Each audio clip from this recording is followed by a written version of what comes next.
नमस्कार, जेके media cage में आपका स्वागत है। मैं जीत सिंह आज चसाना से आपके साथ जुड़ा हूं।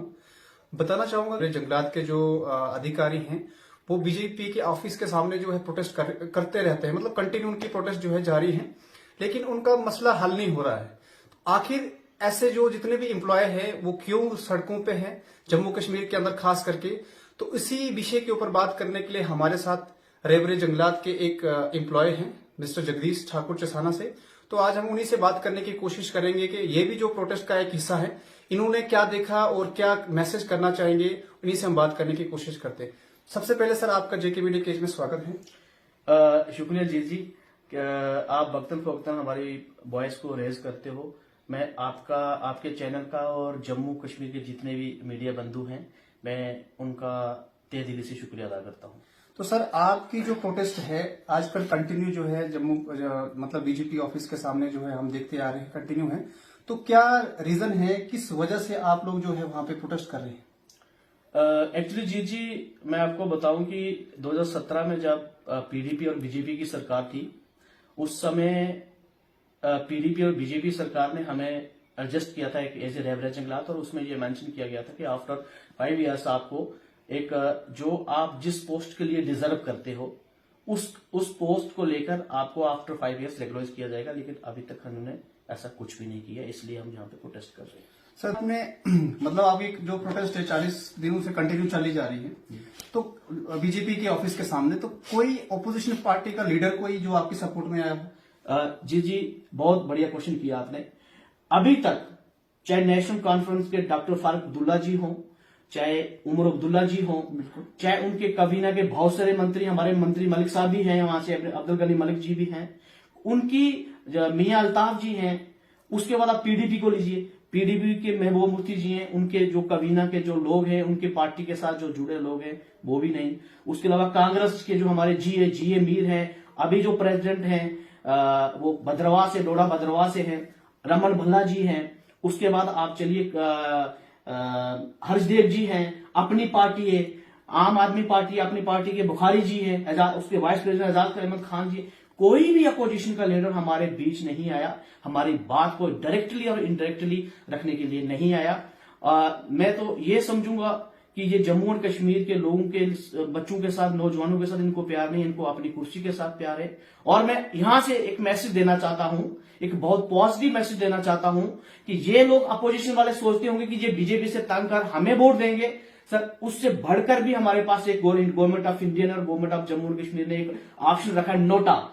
इस बार जम्मू और कश्मीर के जो जितने हम एम्प्लॉयज हैं और जितने भी पढ़े लिखे बेरोजगार आज धक्के खा रहे हैं, उन्होंने मन बना लिया है कि अगर ये लोग अपोजिशन की बात कर रहा हूं कि अपोजिशन को भी वोट नहीं मिलेंगे, हमारे पास ऑप्शन है, हम नोटा पे वोट डालेंगे। तो सर फिर आप मतलब बीजेपी ऑफिस के सामने ही प्रोटेस्ट क्यों करते हैं? जी ये इसका क्या रीजन हो सकता है? ये जी मैं आपको ये बहुत अच्छा क्वेश्चन किया आपने कि आपको ये जानकारी होगी कि 5 अगस्त 2019 से पहले हमारी जम्मू कश्मीर लद्दाख एक स्टेट थी। बिल्कुल। और 5 अगस्त 2019 को 35 और दफा 370 टूटने के बाद ये इन्होंने 2 हिस्सों में बांटी, लेह लद्दाख को अलग यूटी बना दिया और जम्मू कश्मीर को अलग यूटी बना दिया। आपको ये जानकारी होगी कि आप मीडिया के भाई बंधु हो कि यूटी जो है जी ये अंडर सेंट्रल गवर्नमेंट के अंडर चलती है और होम मिनिस्ट्री के अंडर चलती है। तो होम मिनिस्टर जो हमारे माननीय अमित शाह जी हैं वो भारतीय जनता पार्टी के हैं, और सेंटर में जो सरकार है वो भारतीय जनता पार्टी की सरकार है।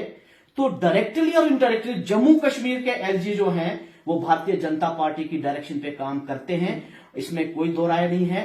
तो हमें ये सोचा कि हमारे पास कोई ऑप्शन नहीं है। 2019 के बाद कोई इलेक्शन, असेंबली इलेक्शन हमारे स्टेट में हुआ नहीं है, तो हमारे पास तो कोई ऑप्शन नहीं है। इसलिए हम बीजेपी के ऑफिस के पास सामने बैठ के स्ट्राइक कर रहे हैं कि बीजेपी जो है, भारतीय जनता पार्टी ही जो जिसको हमारे रविंद्र रैना जी रन कर रहे हैं, वो ही हमारा एक ऑप्शन है और उन्होंने ही हमें एडजस्ट किया था, इसलिए हम बीजेपी ऑफिस के सामने बैठे हैं।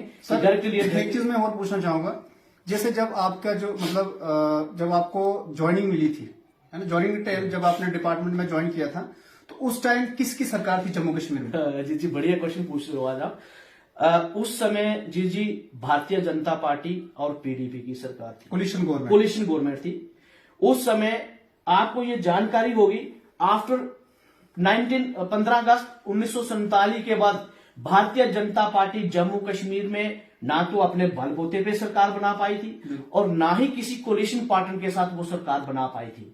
तो जम्मू के नौजवानों ने ये सोचा कि सेंटर में अगर मोदी जी की सरकार है तो हमें बीजेपी को एक मौका देना चाहिए। तो हमने 25 सीटें उनको दी और जम्मू के फॉरेस्ट डिपार्टमेंट में 2007 के बाद कोई भी एडवर्टाइज सर्विस सिलेक्शन बोर्ड ने नहीं की है।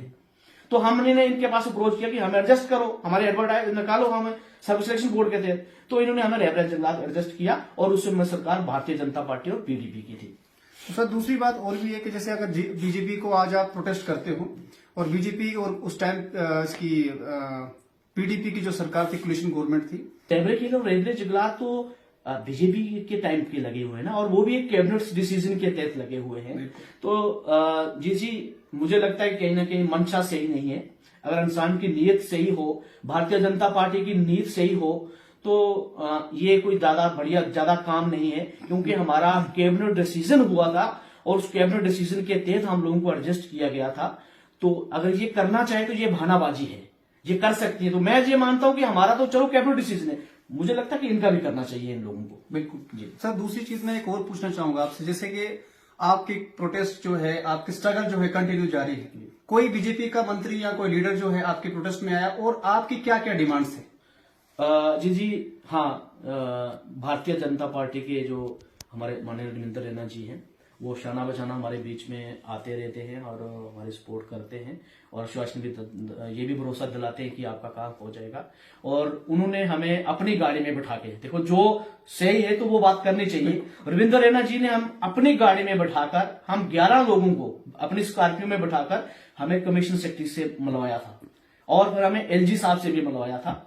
तो रविंद्र रैना जी आते हैं, बाकी कोई नहीं आता है। रहा आपने दूसरा प्रश्न किया कि आपकी डिमांड क्या है, सर हमारी डिमांड नहीं है, हमारा राइट है, हम अपना हक मांग रहे हैं। अगर डेमोक्रेसी में एक सरकार आती है, वो कोई कानून बनाती है और दूसरी सरकार जब एलजी इंतजामिया आती है, तो सर वो मुझे नहीं लगता कि वो उसको इग्नोर करना चाहिए। सर आपका मैसेज जो है बीजेपी लीडरों को या बीजेपी गवर्नमेंट को और एलजी एडमिनिस्ट्रेशन को क्या रहेगा, आप क्या जो मैसेज देना चाहेंगे उनको? जी मैं खास करके बीजेपी लीडर को, क्योंकि इस वक्त जो भी है बीजेपी के हाथ में सब कुछ है और बीजेपी ने ही हमको एडजस्ट किया हुआ है।